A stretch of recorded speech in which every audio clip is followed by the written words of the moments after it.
தனுசு ராசியை பொறுத்த வரைக்கும் இந்த ஒரு 5 வருஷ காலமாவே இன்னலத்தான் நீங்க அடைஞ்சிருப்பீங்க. அவமானத்தையும் அடைஞ்சிருப்பீங்க, அவப்பேரையும் அடைஞ்சிருப்பீங்க. பணிபுரியுற இடத்திலையும் பல சட்ட சிக்கலையும் சந்திச்சிருந்திருப்பீங்க. நிறைய பேர் கணவன் மனைவிக்குள்ள பிரிஞ்சிருப்பீங்க. பாதி ஜாதகம் ஏன்னா நீங்க ஆண் ஜாதகம். எம்பெருமான நல்ல மனங்குளிர பார்த்து நான் படிக்கணும், நல்ல வேலை கிடைக்கணும், நல்ல சுப நிகழ்ச்சி நடக்கணும், கல்யாணம் ஆகி புள்ள குட்டிங்கெல்லாம் பிறந்து சந்தோஷமான ஒரு வாழ்க்கை வாழணும், எனக்கு அமையக்கூடிய கணவன் என்னுடைய பேச்சை கேட்டு என் குடும்பத்தாரோட ஒற்றுமையா இருக்கணும் முருகான்னு வேண்டுங்க. எல்லார்கிட்டையும் சகஜமா பழகுவாங்க. ஆனா அந்த சகஜமா பழகக்கூடியது புருஷனுக்கோ புருஷன் வீட்டுக்கோ தப்பான இன்டென்ஷன் தான் நடக்கும். அதையும் மீறித்தான் சந்தேகப்படுறாங்களே கேட்டு கூட இவங்க வாழ்க்கை பாதி நாளா புருஷன் உங்க மேல சந்தேகப்பட்டு உங்க வாழ்க்கை இழக்கக்கூடிய நேரமும் உண்டு. படிச்ச பிள்ளைங்களுக்கு படிப்பு, வேலை, திருமணம், குழந்தை குட்டி, சொத்து சுகங்கள், இப்படி வாழ்க்கையில சுபிக்ஷத்தோட மேன்மை வரக்கூடிய தருணத்துல உங்களுக்கு மாற்றம் கிடைக்க போகுது. சிவாய நம. எல்லா உலகங்களுக்கும் தலைவனே, காரண ரகிதனே, என் எண்ணற்கு அரியவனே, முழு மங்கள ஸ்ரூபியே, தானுவே, பரம ஆனந்த ரகிதனே, ஈஸ்வரனே, எங்கள் தலைவனே, உமக்கு ஜெயம் உண்டாகுக. சிவாய நம. வணக்கம். நான் உங்க ஜோதிடர் Karuppasamy, KGF. Game changer TV சேனலை பார்த்துக்கிட்டு இருக்கிற அனைவருக்கும் வணக்கங்க. மேச ராசி முதல் மீன ராசி வரைக்கும் 12 ராசிக்காரர்களுடைய பெண்களுடைய தன்மை, அவங்க குணாதிசைகள் எப்படி இருக்கும், அவங்களுடைய வாழ்க்கை நிலவரங்கள் எப்படி இருக்கும், 15 வயசுல இருந்து 60 வயசு வரைக்கும் உங்க வாழ்க்கையில நடக்கக்கூடிய தன்மைகள், யோகங்கள், விரயங்கள், நஷ்டங்கள், கஷ்டங்கள், அவமானம், அவப்பேர்கள், இன்னும் உங்க வாழ்க்கையில சிறப்பா இருக்கிறதுக்கு உண்டான சூட்சமமான வழிமுறைகள். 60 வயசு வரைக்கும் நீங்க எப்படி இருக்க போறீங்க? பொதுவா மேச ராசியில உள்ள ராசிக்காரர்களுடைய பெற்றோர்கள் ஒரு 25 வயசு வரைக்கும் மேச ராசிக்காரர்களுடைய தன்மையை அவங்களை எப்படி நீங்க பாதுகாக்கணும். 25 வயசுக்கு மேல மேச ராசிக்காரர்களுடைய தன்மைகள் எப்படி இருக்கும், அவங்க வாழ்க்கை நெறிமுறைகள் எதெல்லாம் கடைபிடிக்கணும், எங்கெங்க எந்தெந்த வயசுல ஏமாறுவாங்க, எந்த வயசுல உச்ச நிலைமை அடைவாங்க, அவங்களுடைய ஆசைகள் தேவைகள் பூர்த்தி ஆவதற்கு மேச ராசி முதல் மீன ராசி வரை உள்ள பெண்களுடைய குணாதிசயங்கள், அவங்களுடைய தன்மைகள் எப்படி இருக்கும், அவங்க எதை பத்திலாம் சிந்திப்பாங்க, என்னென்ன காரியங்களுக்கெல்லாம் தலையிடுவாங்க, அவங்களுடைய வாழ்க்கை நெறிமுறைகள், அவங்களுடைய தன்மைகள், மேசம் முதல் மீன ராசி வரைக்கும் அவங்க இடப்படக்கூடிய இந்த இடையூறுகள்லாம் என்னென்ன இடையூறுகள் அடைவாங்க, எந்த வயசுல மேன்மை அடைகிற மாதிரியான ஒரு அமைப்பு கிடைக்கும் அவங்களுக்கு, எந்த வயசுல கல்யாணம் ஆகும், எந்த வயசுல குழந்தை பெறுவாங்க, எந்த வயசுல அவங்க வாழ்க்கைய தன்மைய ஒரு வீடு வாசலோட தெளிவாகக்கூடிய தன்மைகளை நான் சொல்ல போறேன். யாருமே சொல்லாத ஒரு சூட்சமமான வழிமுறைகள் பெண்களுக்கு பிரத்யேகமா உங்க பெண்கள் நீங்க இந்த தெளிவான வழிமுறைகளை தெளிவுபடுத்திக்கிட்டீங்கன்னா உங்க வாழ்க்கை சக்சஸ். இந்த 12 ராசிக்காரர்களும் சென்னை வடபழனி முருகன் கோவிலுக்கு ஏதாவது ஒரு நாள் செவ்வாய்க்கிழமை, அது காலையிலேயோ சாயந்தரமோ, 1 கிலோ முழு நெல்லிக்காய் வாங்கி சாமியை நல்லா பார்த்துட்டு, இனி வரும் காலங்கள் இந்த வருடம் எங்க வாழ்க்கையில மேன்மை அடையணும் அப்படின்னு சாமியை பார்த்துட்டு அந்த நெல்லிக்காவை பிரகாரம் சுத்தி வரவங்க கிட்ட ஒண்ணு கொடுத்து வந்தீங்கன்னாலும் நீங்க யோகாதிபதியா ஆவீங்க. இது ஒரு சூட்சமமான வழிபாடு. மேசம் முதல் மீன ராசி வரைக்கும் பெண்களுக்கு உண்டான பதிவு. ஆண்களும் கேட்கலாம், ஆனா பெண்களுக்கு தன்மையான ஒரு பதிவு இது.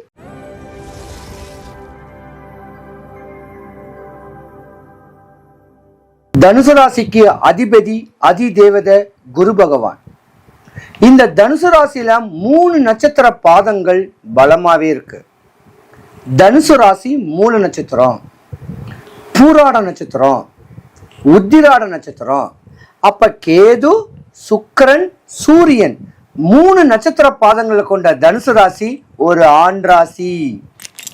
நீங்க பெண்ணா இருந்தாலும் ஆணின் தன்மை, இந்த முதுகுத்தண்டு பலமா இருக்கும். நிறைய பேர் டாக்டர்ஸ் எல்லாம் இதுலதான் இருப்பீங்க.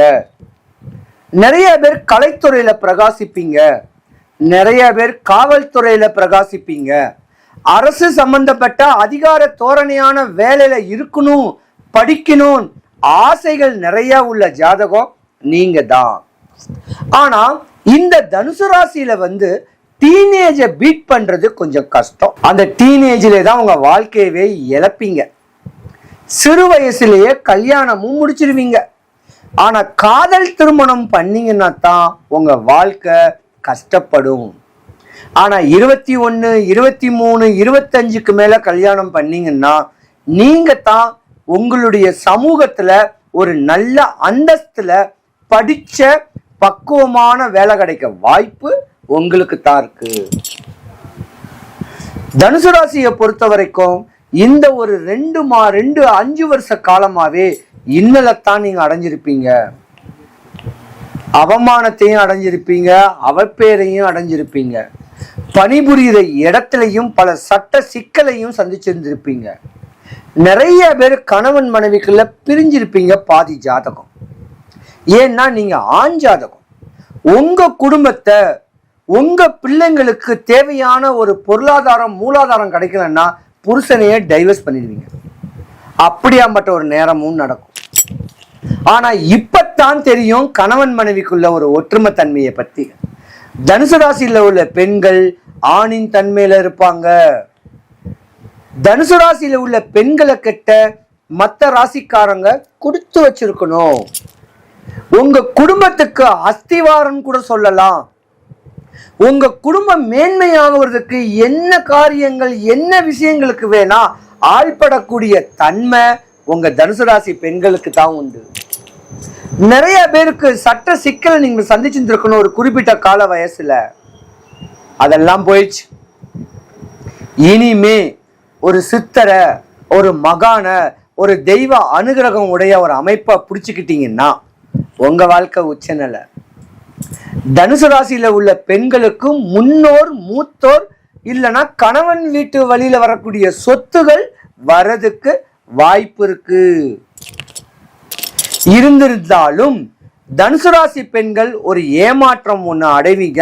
ஒரு சிறு வயசு காலத்துல, ஒரு 35 வயசுக்குள்ள அந்த ஏமாற்றத்திலிருந்து மீந்துட்டீங்கன்னா உங்க குடும்பத்துக்கு எந்த குறை, எந்த பிரச்சனையும் வராது. தனுசு ராசிக்கார பெண்கள் வீடு கட்டலாம், பிளாட் வாங்கலாம். உங்க பிள்ளைங்களுடைய வாழ்க்கைக்காக உங்களையே நீங்க அர்ப்பணிக்கக்கூடிய ஒரு ஜாதகமும் கூட. தனுசு ராசிக்காரங்கள் மேன்மைப்படக்கூடிய வருஷம் இந்த வருஷம் தாங்க. ஏன்னா குரு பகவான் உங்க ஜாதகத்துல மிதுன ராசியில பலமா இருக்கிறார்.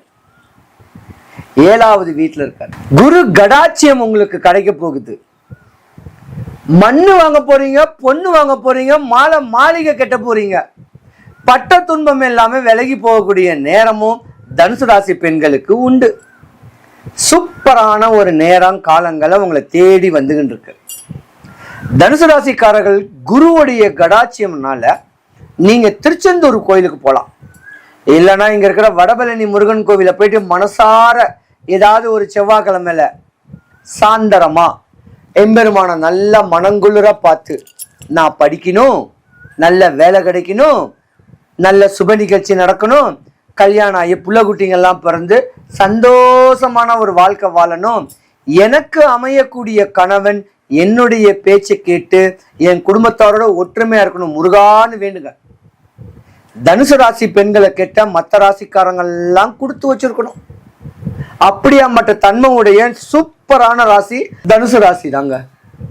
தனுசு ராசியை பொறுத்த வரைக்கும் அரவணைச்சு அன்போட பண்போட மனைவியோடைய பேச்சை கேட்டு இருந்தீங்கன்னா உங்க வாழ்க்கை சிறந்திருக்கும். இல்லைன்னா தான் நான் சொல்லக்கூடிய ஆணவம், அகங்காரம் உடையக்கூடிய தன்மைகளை தனுசு ராசி பெண்கள் கிட்ட ஏளனமா நடந்துக்கிட்டீங்கன்னா வாழ முடியாது. பிரிஞ்சுதான் இருக்கக்கூடிய நேரம். ஆனா பாசத்துக்கு அதிபதியானவங்க, அன்புக்கும் பண்புக்கும் அனுசரணையான ஒரு ஜாதகம் உடையவங்கன்னா தனுசு ராசி பெண்கள் தான். தனுசு ராசி பெண்கள்ல அறிவும், அழகும், அன்பும், பண்பும், அனுசரணையில சிறந்து விளங்க வேண்டியவங்க. எல்லார்கிட்டையும் சகஜமா பழகுவாங்க. ஆனா அந்த சகஜமா பழகக்கூடியது புருஷனுக்கோ புருஷன் வீட்டுக்கோ தப்பான இன்டென்ஷன் தான் நடக்கும். அதையும் மீறித்தான் சந்தேகப்படுறாங்களேன்னு கேட்டு கூட இவங்க வாழ்க்கை பாதி நாளா புருஷன் உங்க மேல சந்தேகப்பட்டு உங்க வாழ்க்கை இழக்கக்கூடிய நேரமும் உண்டு. தனுசு ராசி பெண்களை கேட்ட மற்ற ராசிக்காரங்க தயவு செய்து கொடுத்து வச்சிருக்கணும். தெய்வ அனுகிரகம் தெய்வ கடாட்சியம் உடைய ராசி தனுசு ராசி பெண்கள் தான். உங்க வாழ்க்கை சிறந்து விளங்க போகுது. மேன்மை அடையக்கூடிய தருணம் வரப்போகுது. நீங்க வழிபடக்கூடிய தெய்வம் முருகக் கடவுள் தான். முருகனை முறையான வழிமுறைகள்ல பக்குவம் பண்ணிக்கிட்டா படிச்ச பிள்ளைங்களுக்கு படிப்பு, வேலை, திருமணம், குழந்தை குட்டி, சொத்து சுகங்கள், இப்படி வாழ்க்கையில சுபிக்ஷத்தோட மேன்மை வரக்கூடிய தருணத்துல உங்களுக்கு மாற்றம் கிடைக்க போகுது. மகத்தான செய்தி கிடைக்க போகுது. பயப்படாதீங்க. இருந்திருந்தாலும் தனுசு ராசி அன்பர்கள் அனைவருக்கும் சுபிக்ஷம், ஐஸ்வர்யம், கடாட்சியம் கிடைக்க, வடபழனி ஆண்டவனுடைய அனுகிரகம் உங்களுக்கு பரிபூர்ணமா கிடைக்க நான் இறைவன்ட்ட பிரார்த்திக்கிறேன். இது பாக்கியஸ்தானமோ என்னமோ அப்படிங்கிறதுனாலதான் இந்த தனுர் ராசியில வர்ற நிறைய பெண்களுக்கெல்லாம் பேர் பார்த்தோம் அப்படின்னா பாக்யா, பாக்யலட்சுமி, தான்யா, தன்ஷிகா, தனலட்சுமி, இந்த மாதிரி எல்லாம் நிறைய நபர்களுக்கு இந்த ராசியில் பேர் வைக்கப்படுகிறது. பலம் அதிகம். இப்போ பெண்களை எடுத்தோம் அப்படின்னா இந்த புவனேஸ்வரி அப்படிங்கிற மாதிரி பேரெல்லாம் இந்த ராசியில் பார்க்கலாம்.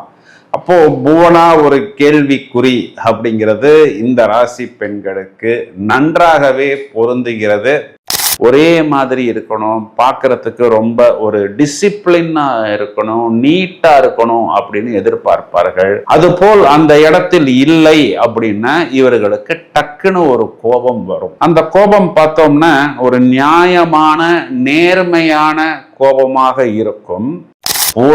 போராடும்னு சொல்றதெல்லாம் இந்த இடத்தில் தான் வரக்கூடியது. ஏன் அப்படின்னா இந்த ஒரு லவ், இந்த ஒரு அஃபெக்ஷன் இவர்கள் எந்த அளவுக்கு மற்றவர்கள் மேல் வைக்கிறார்களோ, அது ஒருவேளை இவங்களுடைய லவ்வராக இருந்தாலும் எதிர்பார்த்து எதிர்பார்த்து காத்திருந்து இவர்கள் ஏமாறுகிறார்கள். நிறைய இடத்துல இவங்களுக்கு திருமண வாழ்க்கை கேள்விக்குறியாக வருகிறது. ஆனா இவங்களுக்கு அந்த கெட்ட நேரம் வரும் பொழுது ரிஷபராசி நபர்கள் தான் இவர்களை தேடி திருமணத்துக்கு வருவார்கள். இந்த அம்மா இந்த தனுராசி பொண்ணு ரூல்ஸ் பேசுது, இதுக்கு வலிய தெரியாது, இதுக்கு கொலைய தெரியாது, எங்க போனாலும் தான் பிடிச்ச முயலுக்கு 3 கால்னு தான் இது சாதிக்கும், இதுக்கு ஒரு பெண்ட் பண்ணி போக தெரியாதுன்னு சொல்லி இந்த பொண்ணு நிறைய இடங்கள்ல குடும்பத்துக்கு ஒத்து வராதுன்னு அந்த இன்லாஸ் மூலம் இவங்களுக்கு ஒரு அவமானமும் ஒரு கெட்ட பெயரும் வருகிறது. இவர்களுக்கு ஒரு ஆறுதலுக்காக ஒரு பேச்சுவார்த்தைக்காக தொடரும் பொழுது கூட அதற்கு கண்ணு காது மூக்கெல்லாம் வைத்து இந்த பெண்ணுக்கு அந்த நபருடன் தொடர்பு இருக்கிறது அப்படின்னெல்லாம் இவர்கள் செய்யாத தவறுகளுக்கும் கூட சில நேரங்களில் அவமானங்களையும் தண்டனைகளையும் பெற வேண்டிய ஒரு சூழ்நிலை. இதனால் குடும்ப வாழ்க்கை சிதறுகிறது. குறிப்பா இந்த தனுராசி பெண்களை பற்றி நாம் எடுத்து பார்த்தோம் அப்படின்னா பலரை நம்பி ஏமாற வேண்டிய ஒரு சூழ்நிலை என்பது இவர்களுக்கு நிறைய இடங்களில் ஏற்படுகிறது. காதல் திருமணம் நிறைய இடங்கள்ல இந்த தனுராசி பெண்களுக்கு கை கொடுப்பதில்லை. அப்படியே அது ஒருவேளை திருமணத்துக்கு போனாலும் கிட்டத்தட்ட ஒரு 2 மாதம் 3 மாதத்தில் அந்த திருமண வாழ்க்கை இவர்களுக்கு கசக்கிறது. இப்போ இந்த 3 நட்சத்திரங்களும் பார்த்தோம்னா நிறைய தனுராசி பெண்களை living together, relationship before marriage என்றெல்லாம் தூண்டிவிடும். இந்த ராகுங்கிற கிரகமே தூண்டிவிடக்கூடிய கிரகம். அவ்வாறு தூண்டிவிட்டு நன்றாக இவர்களை எந்த அளவுக்கு யூஸ் பண்ண முடியுமோ அவ்வாறு யூஸ் பண்ணி விட்டு இவர்களை ஏறி மிதித்து உதைத்து துரத்தி விடுகிறார்கள்.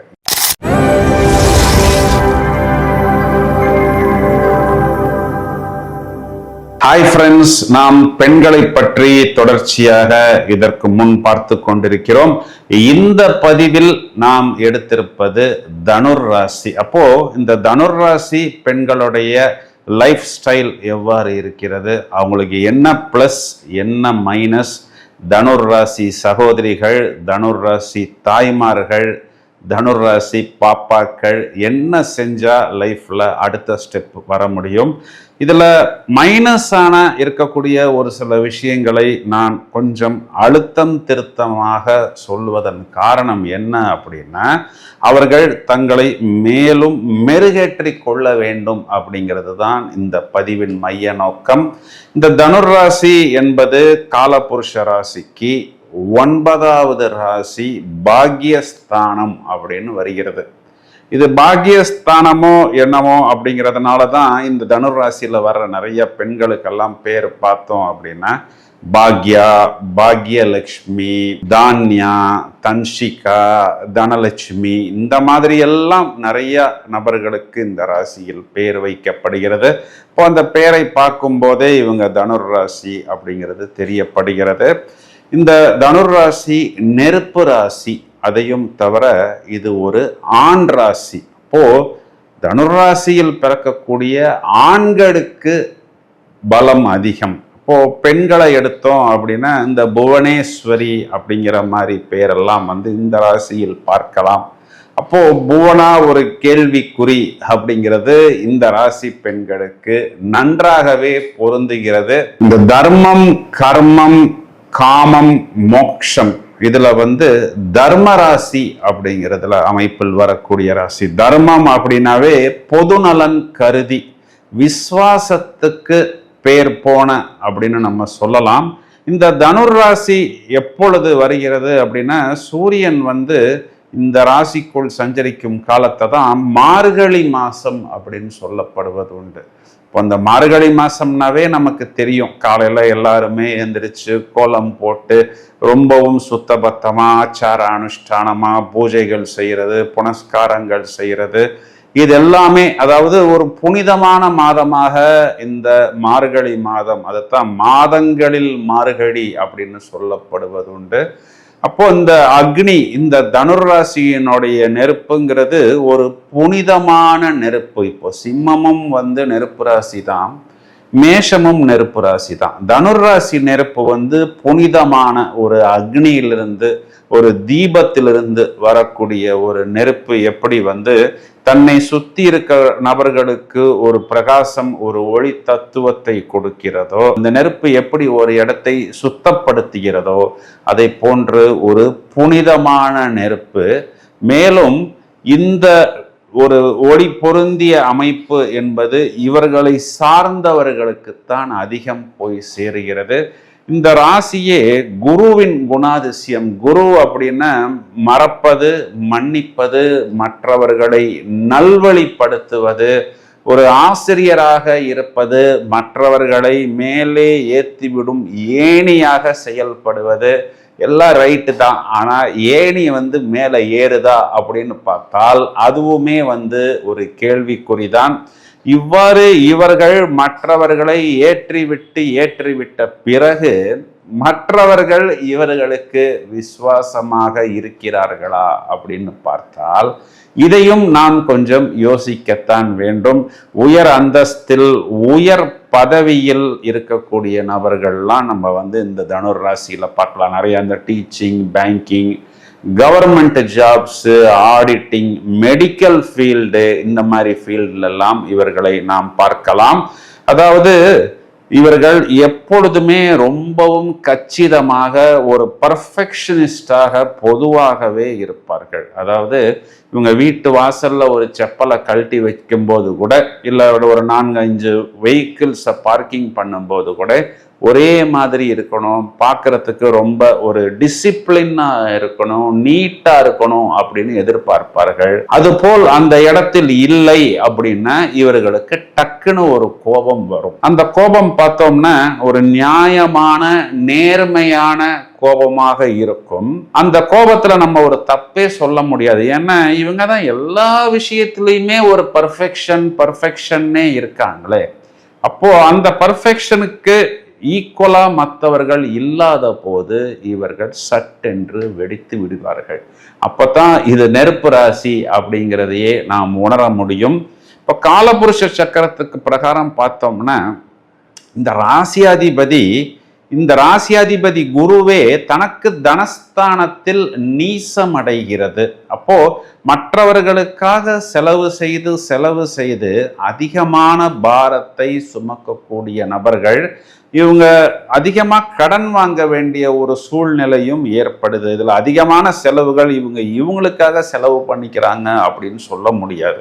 இவங்களுடைய குழந்தைகளுக்கோ குடும்பத்தினருக்கோ, மெயினா அண்ணன் தம்பி தங்கச்சி இந்த மாதிரி உறவு முறைகளுக்கு அதிகம் செலவு செய்வது, அதற்காக கடன் வாங்குவது, கடனை வாங்கி மீண்டும் மீண்டும் ஆரம்பித்த இடத்திலேயே வாழ்க்கையை திரும்பவும் தொடங்க வேண்டிய ஒரு சூழ்நிலை அப்படிங்கிறது இவர்களுக்கு ஏற்பட வேண்டிய அமைப்பு இருக்கிறது. இருந்தாலும் எந்த ஒரு சூழ்நிலையிலும் ரொம்பவும் ஆப்டிமிஸ்டிக்காக எதையும் விட்டு கொடுக்காமல் பயணிக்கக்கூடிய நபர்கள்னு இந்த தனுராசிக்காரர்களை நாம் சொல்லலாம். ரொம்பவும் உணர்வு பூர்வமாக ஒரு விஷயத்தை எடுத்துக்கொள்வார்கள். எதையும் சமாளிக்கக்கூடிய நபர்கள். மிகுந்த ஆர்வம் இவர்களிடம் உண்டு. குடும்பத்துக்காக அனைத்தையும் இழப்பார்கள். எதை வேண்டுமானாலும் இழப்பார்கள். அந்த அன்பும் அந்த ஒரு அரவணைப்பும் மிகுதியாக இவர்களிடம் காணப்படும். இவங்களுக்கு 2ஆம் அதிபதி சாட்டர்ன், தனஸ்தானாதிபதி சாட்டர்ன் அப்படிங்கிறதுனால அந்த வருமானம் பணம் அப்படிங்கிறதெல்லாம் இவங்களுக்கு அவ்வளவு லேஸ்ல வராது. ஏன்னா காரகத்துவத்தில் இந்த சாட்டர்ன் மந்தன் அப்படிங்கிற ஒரு அமைப்புல வர்றதுனால ரொம்பவும் போராடி தான் இவர்கள் அந்த ஒரு பொருளாதாரத்தை ஈட்ட வேண்டிய ஒரு சூழ்நிலை என்பது ஏற்படும். இவர்களுக்கு இதே சனி பகவான் 3ஆம் பாவத்துக்கும் அதிபதியாக வருகிறார். அந்த சனி பகவான் இவர்களுடைய பூர்வீகம், இவர்களுடைய 5ஆம் இடத்தில் நீசம் அடைவதனால் இவர்களுக்கு இந்த கூட பிறந்தவங்க மூலமா பார்த்தோம் அப்படின்னா ஒரு பெரிய ஒரு லவ் அஃபெக்ஷன் கிடைக்கிறது இல்லை. ஆனா இவர்களை எல்லோரும் நன்றாக உபயோகித்துக் கொள்கிறார்கள் என்று நாம் எடுத்துக்கொள்ள முடியும். இவர்களுக்கு 4ஆம் இடத்தில் சுக்கிரன் என்பவர் உச்சம். இந்த இடத்தை தான் நம்ம கொஞ்சம் டீட்டெயிலா பார்க்கணும். ஏன் அப்படின்னா இவர்களுக்கு லாபஸ்தானாதிபதியா வரக்கூடிய சுக்கிரன் இவர்களுக்கு 6ஆம் வீட்டுக்கும் அதிபதியாக வருகிறது. அப்போ 6ஆம் வீடுனாவே நமக்கு தெரியும், ருணம் ரோகம் சத்ரு. இவர் 4ஆம் வீடுன்னு சொல்லக்கூடிய சுகஸ்தானம் என்பது காலபுருஷனுக்கு 12ஆம் இடம் என்று சொல்லக்கூடிய விரயஸ்தானமாக வருகிறது.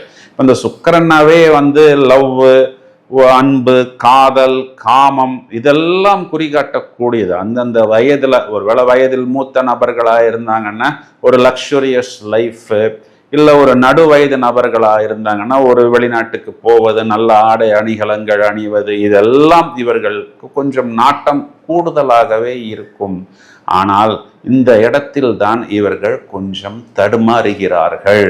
அந்த போராடும்னு சொல்றதெல்லாம் இந்த இடத்தில் தான் வரக்கூடியது. ஏன் அப்படின்னா இந்த ஒரு லவ், இந்த ஒரு அஃபெக்ஷன் இவர்கள் எந்த அளவுக்கு மற்றவர்கள் மேல் வைக்கிறார்களோ, அது ஒருவேளை இவங்களுடைய லவ்வராக இருந்தாலும் அதனை அவர்கள் ரெசிப்ரோகேட் செய்வதில்லை, அதாவது பிரதிபலிப்பதில்லை. அதனால் எதிர்பார்த்து காத்திருந்து இவர்கள் ஏமாறுகிறார்கள். நிறைய பணத்தை, நிறைய நேரத்தை, இப்போ ஒரு வெளிநாட்டுக்கு போனா, வெளியூருக்கு போனா என்னுடைய லவ் லைஃப் போய்விடுமேன்னு சொல்லி ஜாப்ல கிடைக்கக்கூடிய அந்த டிரான்ஸ்ஃபர், ஆன்சைட் போன்ற விஷயங்களை கூட இவர்கள் தியாகம் செய்கிறார்கள். பிறகுதான் தெரியப்படுகிறது இவர்கள் அந்த அளவுக்கு எதிர்பார்த்த அளவுக்கு இவர்களுக்கு அந்த அன்போ காதலோ கிடைப்பதில்லை. வெறும் ஒரு ஃபேண்டசி பொருளாக செலவு செய்யக்கூடிய நபராகத்தான் இவரை மற்றவர்கள் பார்க்கிறார்கள் அப்படிங்கிறது இவர்களுக்கு அதன் பிறகுதான் தெரிய வருகிறது. இந்த இடத்தில் தனுராசி பெண்கள் ரொம்பவும் கவனமாக இருக்க வேண்டும். இவர்களுக்கு 5ஆம் இடம் சொல்லக்கூடிய புத்திரஸ்தானத்தில், பூர்வீக ஸ்தானத்தில், மந்திரஸ்தானத்தில் பித்துர்காரகன் சூரியன் உச்சம். அப்போ ஓரளவுக்கு இவர்களுக்கு அந்த தந்தையுடைய லவ், தந்தையுடைய அன்பு என்பது கிடைக்கிறது. அதுவும் அந்த புத்திரர், அதாவது திருமணம் ஆகும் வரைக்கும் தான். அதற்கப்புறம் கொஞ்சம் குறைவாகத்தான் கிடைக்கிறது. புத்திரஸ்தானாதிபதி செவ்வாய் 2ஆம் இடத்தில் உச்சம். அவர் 12ஆம் வீட்டுக்கு ஆட்சியாக வருகிறார். அப்போ அந்த குழந்தைகள் சம்பந்தப்பட்ட விஷயத்துல அதிகமான செலவுகள் செய்யக்கூடிய நபர்கள் இந்த தனுர் ராசிக்காரர்களாக தான் இருப்பாங்க. ஒரு பெரிய சினிமா நடிகருடைய குழந்தை எந்த ஸ்கூல்ல படிக்குதோ அதே ஸ்கூல்ல போய் என் குழந்தையும் போடு, ஒரு கம்பத்துக்கு ஒரு கௌரவத்துக்காக போடு. அதுக்காக கடன் வாங்கணுமா வாங்கு, அதுக்காக கிரெடிட் கார்டு வாங்கணுமா வாங்கு. இந்த அம்மா போராடி தனக்குன்னு ஒன்று செலவு பண்ணிக்காது. ஆனா தன்னுடைய குழந்தையை எப்படியாவது வெளிநாட்டு கொண்டு போய் படிக்க வைக்கணும், மேலும் மேலும் முன்னேற்றம் அடைய வைக்கணும்னு ஏராளமான பொருளை இந்த அம்மா செலவு செய்யும். இந்த இடத்தில் கொஞ்சம் கூடுதல் கவனம் அப்படிங்கிறது தேவை. அதுக்காக குழந்தைகளுக்காக செலவு பண்ண வேண்டான்னு சொல்லலை. சாதாரண அரசு ஸ்கூல்ல படிக்கிறவங்க கூட ஒரு பெரிய IAS IPS ஆபீசர்ஸா வராங்க. அந்த குழந்தைக்கு உண்மையிலேயே பொட்டன்ஷியல் இருக்கு அப்படின்னா அதுக்கு ஏற்றாறு போல், விரலுக்கேத்த வீக்கம்னு சொல்றோம் இல்லையா, அதற்கேற்றாறு போல் இவர்கள் செலவு செய்வது என்பது புத்திசாலித்தனம். இவர்களுக்கு 6ஆம் ராசியாக வரக்கூடியது துலாம் ராசி. இந்த இடத்தில் சந்திரன் உச்சம். சந்திரன் மாத்தூர்காரர். ஒருவேளை ஜனனகால ஜாதகத்தில் அது வளர்பிறை சந்திரனாக இருந்தால் சுபபலன்களை கொடுக்கும். தேய்பிறை சந்திரனாக இருந்தால் இவர்களுடைய தாய்மார்களே குறிப்பா இவங்களுடைய திருமணம் சம்பந்தப்பட்ட விஷயத்தில் ஏதாவது சின்ன சின்ன ஒரு குளறுபடி செய்து விடுகிறார்கள். அதற்கப்புறம் சில நாட்கள் இவர்கள் தன்னுடைய சொந்த அம்மாவுடனே பேசாமல் இருக்கிறார்கள். தப்பித்தவறி இவங்க இந்த ரிஷபராசி நபர்களை போய் திருமணம் செய்து கொண்டால், ஒருவேளை நட்சத்திர பொருத்தம் இருந்தாலும் நிறைய இடத்துல இவங்களுக்கு திருமண வாழ்க்கை கேள்விக்குறியாக வருகிறது. ஆனா இவங்களுக்கு அந்த கெட்ட நேரம் வரும் பொழுது ரிஷபராசி நபர்கள் தான் இவர்களை தேடி திருமணத்துக்கு வருவார்கள். மேலும் இவர்களுக்கு 7ஆம் இடம் அப்படின்னு சொல்லக்கூடிய கலத்திரஸ்தானத்துக்கு அதிபதி புதனாக வருகிறது. இப்போ இந்த புதன் அப்படிங்கிறது என்னன்னு பார்த்தீங்கன்னா, எந்த கிரகத்துடன் சேருகிறதோ அதற்குண்டான வேலையை செய்யும். அப்போ அதுக்கு ஒரு நிலையான தன்மை கிடையாது. இப்போ இந்த ராசியே உபய ராசி. இந்த 7ஆம் வீடு பார்த்தோம்னா இரட்டைத்தன்மை நிறைந்த இடம். இப்போ இந்த இரட்டைத்தன்மைங்கிறது என்ன பண்ணும் அப்படின்னா, இவங்களுடைய லைஃப் பார்ட்னர் இப்படித்தான் இருப்பாரு, இப்படித்தான் பேசுவாரு அப்படின்னு இவங்களால ஒரு ப்ரெடிக்ஷனே பண்ண முடியாது. அவர் யாருடன் சேருகிறாரோ அவ்வாறாக மாறி விடுவார். இப்போ இந்த அம்மா 1 1 2 அப்படின்னா லைஃப் பார்ட்னர் என்ன சொல்லுவார், இல்லை 3 - 1 தான் 2பாரு. இந்த அம்மா 3 - 1 2னா ஒரு 1+1 தான் 2பார். இதை அவர் மட்டும்தான் ரெசிப்ரோகேட் பண்றாரா பார்த்தோம் அப்படின்னா, அவங்க இன்லாஸ் சம்பந்தப்பட்ட அனைவருமே இந்த விஷயத்தை சொல்லி விடுவார்கள். இப்போ இந்த தனுராசி பொண்ணு பார்த்தோம்னா சுய கௌரவத்தையும் சுயமரியாதையையும் எந்த இடத்திலும் விட்டே கொடுக்காது. ஏன்னா இதுதான் ரொம்பவும் பர்ஃபெக்ஷனிஸ்ட் ஆச்சு. அப்போ இந்த அம்மா இந்த தனுராசி பொண்ணு ரூல்ஸ் பேசுது, இதுக்கு வலிய தெரியாது, இதுக்கு கொலைய தெரியாது, எங்க போனாலும் தான் பிடிச்ச முயலுக்கு 3 கால்னு தான் இது சாதிக்கும், இதுக்கு ஒரு பெண்ட் பண்ணி போக தெரியாதுன்னு சொல்லி இந்த பொண்ணு நிறைய இடங்கள்ல குடும்பத்துக்கு ஒத்து வராதுன்னு அந்த இன்லாஸ் மூலம் இவங்களுக்கு ஒரு அவமானமும் ஒரு கெட்ட பெயரும் வருகிறது. ஏன்னா இந்த 7ஆம் அதிபதி உபயராசிக்கு ஏதாவது ஒரு விதத்தில் ஒரு அவமானமும் ஒரு தோல்வியையும் ஏற்படுத்துகிறது. இந்த 7ஆம் அதிபதி இவங்களுக்கு சுகஸ்தானத்தில் நீசம், இவர்களுக்கு ஜீவனத்தில் உச்சம். அப்போ இவங்களுடைய ஜீவனம்ங்கிறது காலபுருஷனுக்கு 6ஆம் இடம் கடன் அப்படிங்கிற அமைப்பில் வருகிறது. அப்போ கடனை சுமந்து கொண்டு குழந்தைகளுக்காக இவர்கள் அனுபவிக்காத கடனை இவர்கள் அடைத்து அந்த EMI-யையும் இவர்களே கட்டி கொண்டு ஒரு சில தனுராசி சகோதரிகள் குடும்ப வாழ்வை நடத்துகிறார்கள். நிறைய பேர் இந்த இடத்தில் தான் புலம்புவார்கள். என்னன்னா, இது ஒரு நெருப்பு ராசின்னு சொல்லிட்டேன் இல்லையா, அப்ப சட்டுன்னு கோபப்படக்கூடிய நபர்கள் இப்போ போராடும் அப்படின்னு எல்லாம் இங்கதான் சொல்லப்படுகிறது. இப்போ இந்த நபரை நான் திருமணம் பண்ணிக்கிட்டதுக்கு ஏற்கனவே நான் காதலித்த நபர் எவ்வளவோ பரவாயில்லை அப்படின்னு சொல்லி அந்த மாதிரி சில நேரங்கள்ல பழைய நட்போ ஒரு பழைய ஃப்ரெண்ட்ஷிப்போ இவர்களுக்கு ஒரு ஆறுதலுக்காக ஒரு பேச்சுவார்த்தைக்காக தொடரும் பொழுது கூட அதற்கு கண்ணு காது மூக்கெல்லாம் வைத்து இந்த பெண்ணுக்கு அந்த நபருடன் தொடர்பு இருக்கிறது அப்படின்னெல்லாம் இவர்கள் செய்யாத தவறுகளுக்கும் கூட சில நேரங்களில் அவமானங்களையும் தண்டனைகளையும் பெற வேண்டிய ஒரு சூழ்நிலை. இதனால் குடும்ப வாழ்க்கை சிதறுகிறது. இதைத்தான் புவனா ஒரு கேள்விக்குறி அப்படின்னு சொல்லப்படுகிறது. இன்னும் ஓப்பனா இதை சொல்லணும் அப்படின்னா, தனுர் ராசியில் குறிப்பா அந்த பூராட நட்சத்திரத்தில் பிறந்த நிறைய நபர்கள் பார்த்தோம் அப்படின்னா, ஏன்னா இந்த பூராடம்ங்கிறது சுக்கிரனுடைய நட்சத்திரம். அப்போ வாழ்வியல் இன்பங்கள் அனைத்து விஷயங்களையும் இவர்களை நன்றாக அனுபவிக்க தூண்டும். அதாவது ஒரு நல்ல ட்ரெஸ்ஸா இருக்கலாம், ஒரு நல்ல உணவா இருக்கலாம், ஒரு நல்ல இசையா இருக்கலாம், நல்ல பயணமா இருக்கலாம். ஆனால் இந்த தோல்வியும் அவமானமும் இவர்களுக்கு இந்த 6ஆம் வீட்டு சுக்கிரன் களத்திரக்காரகன் புதனும் கொடுக்கும் பொழுது திருமணத்துக்காக, குழந்தையுடன் 2வது திருமணத்துக்காக இவர்கள் காத்திருக்கிறார்கள் அப்படின்னு சொல்லுவதுதான் இவர்களுக்கு நிதர்சனமான உண்மை. 8ஆம் வீட்டுல செவ்வாய் இவர்களுக்கு நீசம். அப்போ அந்த சொத்துக்கள் சம்பந்தப்பட்ட விஷயத்தை இவர்கள் போராடி வாங்கினாலும் அதையெல்லாம் இவர்களுடைய குழந்தைகள் தான் முழுவதுமாக அனுபவிப்பார்கள். இவங்களுடைய தாய் வீட்டு சொத்துக்கள்லாம் பார்த்தோம் அப்படின்னா இவங்களுக்கு வர வேண்டிய பங்குல ஒரு கணிசமான ஒரு ஷேரை இவர்கள் சகோதரர்களோ சகோதரிகளோ அனுபவிக்கிறார்கள். இவர்களுக்குன்னு பெருசாக எதுவும் தேராத விஷயங்கள் தான் கையில் கொடுக்கப்படுகிறது. இவர்களுக்கு 9ஆம் அதிபதி சூரியன் 5ஆம் வீட்டில் உச்சம். இந்த சூரியன் என்பவர் இவர்களுக்கு 11ஆம் வீடு என்று சொல்லக்கூடிய காலபுருஷனுக்கு 7ஆம் வீடு, அதாவது களத்திரஸ்தானத்தில் நீசம். அப்போ அந்த திருமணம் சம்பந்தப்பட்ட விஷயம், அதன் பிறகு வரக்கூடிய இடங்கள்ல இவங்களுடைய அப்பாவுடைய சப்போர்ட்டும் இவர்களுக்கு கைவிடப்படுகிறது. இவர்களுக்கு 10ஆம் இடம் தொழில் ஸ்தானத்துக்கு அதிபதி புதன், 10ஆம் வீட்டில் ஆட்சி உச்சம் மூலத்திரிகோணம். அப்போ அந்த தொழில், அதன் மூலம் ஈட்டக்கூடிய வருமானம், அதுல மேலே மேலே போகக்கூடிய அமைப்பு, இது ஒண்ணுதான் இவர்களுக்கு நிரந்தரமாக இருக்கிறது. இவர்களுக்கு லாபஸ்தானாதிபதியாக வரக்கூடிய சுக்கிரன் இவர்களுக்கு 4ஆம் வீட்டில் உச்சம் அப்படிங்கிறது, நான் ஏற்கனவே சொன்னது போல் இது காலபுருஷனுக்கு 12ஆம் இடம் அப்படிங்கிற ஒரு விரயஸ்தானமாக வருவதனால் கொஞ்சம் இவங்க அசந்தாங்க அப்படின்னா இந்த இடத்தில் இவர்கள் நிறைய செலவுகள் மற்றும் கடனை சுமக்க வேண்டிய ஒரு அமைப்பு என்பது ஏற்படும். இவர்களுக்கு 12ஆம் வீடு என்று சொல்லக்கூடிய விரயஸ்தானத்தில் சந்திரன் நீசம், அங்கு செவ்வாய் என்பது ஆட்சி. அப்போ செவ்வாய் புத்திரகாரகன். அந்த புத்திரகாரகனுக்காக சில மர்மமான செலவுகள், அதாவது இவங்களுடைய குழந்தைகள்னு சொல்லி வயதான காலத்துல அந்த குழந்தைகளுக்கு ஏதாவது ஒரு தகாத ஃப்ரெண்ட்ஷிப் இருக்கலாம்.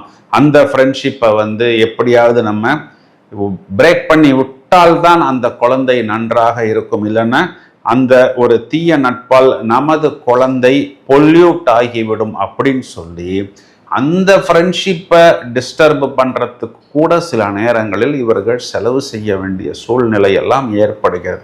இதெல்லாம் ரொம்ப பெரிய இடங்கள்ல ரொம்பவும் சகஜமாக நடக்கிறது. குறிப்பா இந்த தனுராசி பெண்களை பற்றி நாம் எடுத்து பார்த்தோம் அப்படின்னா, பலரை நம்பி ஏமாற வேண்டிய ஒரு சூழ்நிலை என்பது இவர்களுக்கு நிறைய இடங்களில் ஏற்படுகிறது. தவறான விஷயங்கள், கடன் வாங்குவது, குறிப்பா இந்த டாக்குமெண்ட்டை கொடுத்து அடகு வைத்து கடன் வாங்குவதெல்லாம் இவங்கள் ரொம்பவும் கவனமாக பார்த்து கொள்ள வேண்டும். ஸோ காதல் திருமணம் நிறைய இடங்கள்ல இந்த தனுராசி பெண்களுக்கு கை கொடுப்பதில்லை. அப்படியே அது ஒருவேளை திருமணத்துக்கு போனாலும் கிட்டத்தட்ட ஒரு 2 மாதம் 3 மாதத்தில் அந்த திருமண வாழ்க்கை இவர்களுக்கு கசக்கிறது. இதெல்லாம் இந்த தனுராசி பெண்கள் ரொம்பவும் யோசித்து ஒரு கேரியர் எடுத்த பிறகு அந்த திருமணம் அப்படிங்கிற ஒரு விஷயத்துக்குள்ள போகும் பொழுது கூடுதல் கவனம் எடுத்துக்கொள்ள வேண்டும். இப்போ இந்த தனுராசி குறிப்பா 7ஆம் வீட்டில் இருக்கக்கூடிய அந்த மிதுனத்தில் இருக்கக்கூடிய திருவாதிரை நட்சத்திரமும், இவர்களுக்கு 3ஆம் வீட்டில் இருக்கக்கூடிய அந்த சதய நட்சத்திரமும், இவர்களுக்கு 11ஆம் வீட்டில் இருக்கக்கூடிய இந்த ராகுங்கிற ஒரு நட்சத்திரம், அதாவது சுவாதி நட்சத்திரமும் இவர்களுக்கு பார்க்கும் பொழுதே ஒரு கரண்ட் ஷாக் அடிக்கும். ஏன் அப்படின்னா இவர்களுக்கு 3, 7, 11 அப்படிங்கிறது இவர்களுக்கு காம திரிகோணமாக வருகிறது. இப்போ இந்த 3 நட்சத்திரங்களும் பார்த்தோம்னா நிறைய தனுராசி பெண்களை living together, relationship before marriage என்றெல்லாம் தூண்டிவிடும். இந்த ராகுங்கிற கிரகமே தூண்டிவிடக்கூடிய கிரகம். அவ்வாறு தூண்டிவிட்டு நன்றாக இவர்களை எந்த அளவுக்கு யூஸ் பண்ண முடியுமோ அவ்வாறு யூஸ் பண்ணி விட்டு இவர்களை ஏறி மிதித்து உதைத்து துரத்தி விடுகிறார்கள். இதை மட்டும் நீங்கள் நன்றாக புரிந்து கொண்டால் கண்டிப்பாக வாழ்க்கையில் ஜெயிக்க முடியும். இதை தவிர நம்ம ஜெயிக்கிறதுக்கு என்ன பண்ணணும் அப்படின்னா, நம் மனதை நாம் கட்டுப்படுத்தி கொள்ள வேண்டும். எப்படின்னா, நம்ம ராசியாதிபதி குரு நல்ல பழக்க வழக்கம், ஒழுக்கம், ஆச்சாரம், அனுஷ்டானம் இதெல்லாம் நாம் கடைபிடிக்க யோகா, தியானம், மெடிடேஷன் போன்ற விஷயங்கள் மேல் நாட்டம். ராசியாதிபதி குருனால மஞ்சள் புஷ்பராகம் இந்த மோதிரத்தை அணிந்து கொள்வது, தொடர்ச்சியாக முருகன் வழிபாடு, சிவன் வழிபாடு செய்வதன் மூலம் உங்களுக்கு வாழ்வில் நல்ல ஒரு வெற்றியும் நல்ல ஒரு இம்ப்ரூவ்மெண்ட்டும் கண்டிப்பாக ஏற்படும். முடிந்தவரை நீங்கள் செய்யக்கூடியது ஒரு லவ் மேரேஜாக இருந்தாலும் பெற்றோர் அனுமதியுடன் நீங்கள் அந்த திருமணத்தை செய்வதுதான் புத்திசாலித்தனம். உங்களது நண்பர்களோ உறவினர்களோ தனுராசியில் இருக்கும் பொழுது இந்த பதிவை நீங்கள் அவர்களுக்கு ஷேர் செய்யுங்கள். தொடர்ந்து இணைப்பில் இருங்கள். பல அரிய தகவல்கள் தயாராகி கொண்டிருக்கிறது. Thank you friends.